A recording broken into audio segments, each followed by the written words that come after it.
started. Let's invite up Cari, Bartholomew, and she is going to do the reenactment of Elizabeth Freeman. She is a great actor. She's been doing this for some time now, and she did for us last year at our Black History Month. She did Harriet Tubman, and it was phenomenal. She's gonna help me. Oh, you gotta help her. Okay now. All right, here we go. All right. Can y'all hear me if I talk? No. All right. Well, my name is Elizabeth Freeman, and your name, that's something that's real important to you. When it tells you where you come from and where you've been. Now, when I was little, my name was not Elizabeth. My name was Bennett. And I did not like it very much because it sounded like bed. Doesn't it? Bed. Well, when me and my sister was about 6 and 3 years old, we was put on a boat, and we was sent on a ship, and we was sent to live with a family called the Ashleys. Now, as soon as we got off the boat, we was given a bucket. You have yourself a bucket. We was giving ourselves a bucket and a brush, and we was made to clean their house all the time, every day. Would that be a lot of work? It would be a lot of work. Well, that's how we started. Now, a few years go by, and I'm not just cleaning, but now I have to learn to cook. And my little sister, she runs through the house, run through the house. But she doesn't go that, like a little house. So she runs by, and I'm rolling out the dough, and she reaches out, and she grabs herself a piece of cookie dough. She grabs herself a piece. And she eats that cookie dough. Oh, and it's so amazing. You reach out and grab another piece. Now, I shushed her away because I did not want Miss Ashley to know what she was doing, because Miss Ashley, she was a monster. Mr. Ashley, he was decent, but he was still a master. So if he was a master, what were we? We were slaves. So my little sister, I did not want her to get in trouble, so I shushed her away before Miss Ashley would see what she was doing. Stay right there. Now, Miss Ashley, she did know. So she walked on up to the fireplace, and she don't say nothing. She just walks on over to the fireplace. She gets it nice and hot. And she walks on over, still not saying nothing, and she walks right over to my sister. And she is about to hit my sister with that fire poker. Now, would you let somebody hit your sister? No, and I would not either. So I stood up in my little 9-year-old self, and I stood as tall as I could. You may go when I said, "You will not hit Izzy." So she did not hit Izzy. Instead, she took that fire poker and she ran it all the way down my arm. And my arm was this big, sore mess. Thank you so much for helping me all to go in here.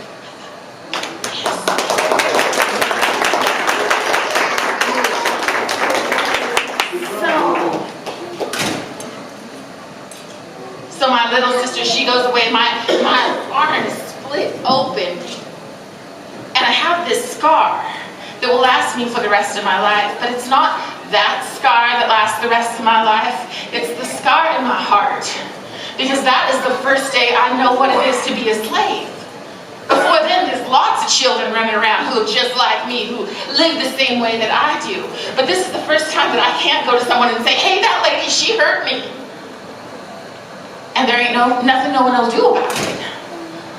So I have to live with that. And I hated being a slave. So the years go by, and now I'm about 30 years old, and I'm still living in that house. And the Ashleys, they've gotten more and more important, more prominent throughout the town. And they've invited all of these very important men, and they are laying out this thing on a table, and it says, "We hold these truths to be self-evident, that all men are created equal, that all men have certain rights given to them by God Almighty, and among them are life, liberty, and the pursuit of private property." Now here's a trick question. What was I reading? What was I listening to? Anybody know? You think that's my trick question? I was actually listening to a precursor. It was called the Sheffield Resolve. And here's the thing. Slaves were not allowed to read or write, but I couldn't help but hear what I heard. And what I heard was all men are created equal. All men. And if they said all, then that means me too, right? But I'm sitting there and I'm cleaning and I'm doing my best not to let anybody know that I can hear everything that they're saying. And as I'm cleaning, they finally start to leave and I give them their coats. All of a sudden, right in front of me, is a good man. And this man, his name is Mr. Sedgwick. And Mr. Sedgwick, he's a solicitor. Do you know what a solicitor is? It is not someone who knocks on your door and says, would you like to sign a petition? No, a solicitor is a lawyer. And this man was not just a lawyer, he was an abolitionist, which meant he did not believe in slavery. And he wanted it ended. So I started to think as I gave him his coat and closed the door, and it took me a while thinking, because what I was thinking about doing was not very safe.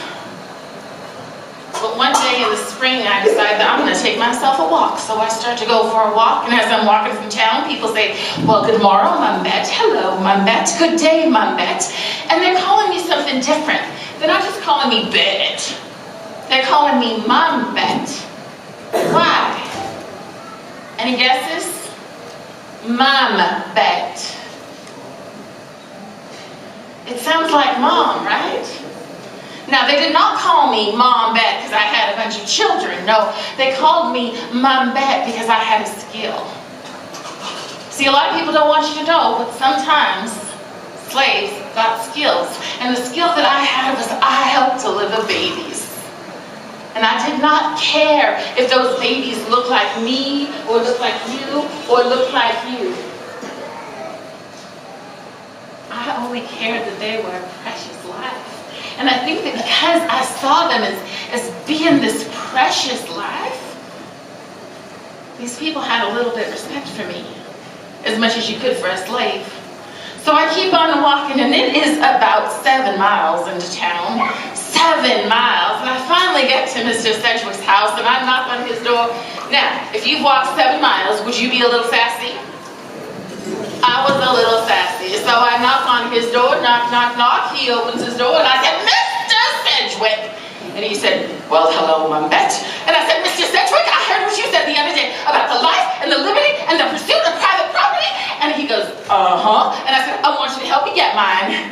And what do you think this good, kind man who does not believe in slavery said? What do you think he said? Mind you, this is 70 years before your friend Harriet. My friend too, I actually know her. But 70 years before she ever runs. So he looks at me and he says, no. And I don't understand, because wait a second, I heard you say that all men are created equal and all men have rights and all men are given those rights by God. And he goes, no, Mumbet.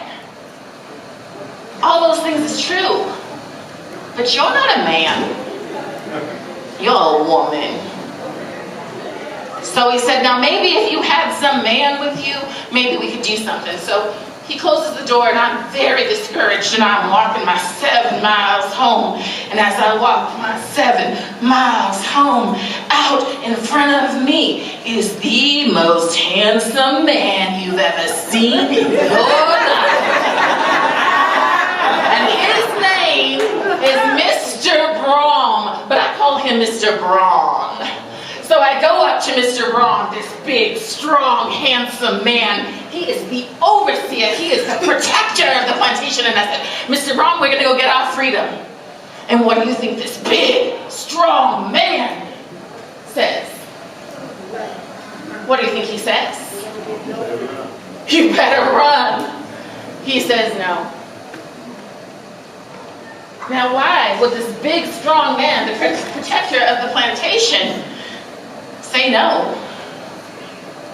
Well, if you think about it, if Miss Ashley would hurt a little girl like she did to me, what would she do to 2 grown adults who brought shame on her family? But I was desperate, and I looked at Mr. Brom and I said, Mr. Brom, I don't think you understand. This is our one chance. This is our one chance at loving who we want to, at having a family, at owning a home, at giving our family a name. This is our one chance. And maybe because I'm a little dramatic, Mr. Brom decides, all right, we'll go to court. So we walk into the court building, and that room is filled, just like this room right here, but it is filled with people. And none of them look like me. None of them look like Mr. Brom. And right in front of us, there's the Ashleys, and they're giving us the stink eye. And we are afraid, and they say, Mom, Bet, do you want to say anything? And I said, no. And we are scared. But as I'm looking around that room, I start to realize, wait a second. Wait a second. I helped that family bring their baby into the world last year. That family. And when their kids were sick, they brought them to me. And I think that because I saw their lives as having some bit of meaning, they saw my life as having some bit of meaning. Because when that gavel came down, I had my freedom. I had my freedom. And they take me into this room and they say, well, Mom Bet, you need to choose yourself a name. And I don't have to think twice. I love the name Elizabeth. So I said, my name is Elizabeth. And then they said, well, you need a surname. And I had no idea what that was. So the judge looked at me and he said, you think about it. It can be anything. What's the most important thing in the world to you? You can have that. And I thought about it.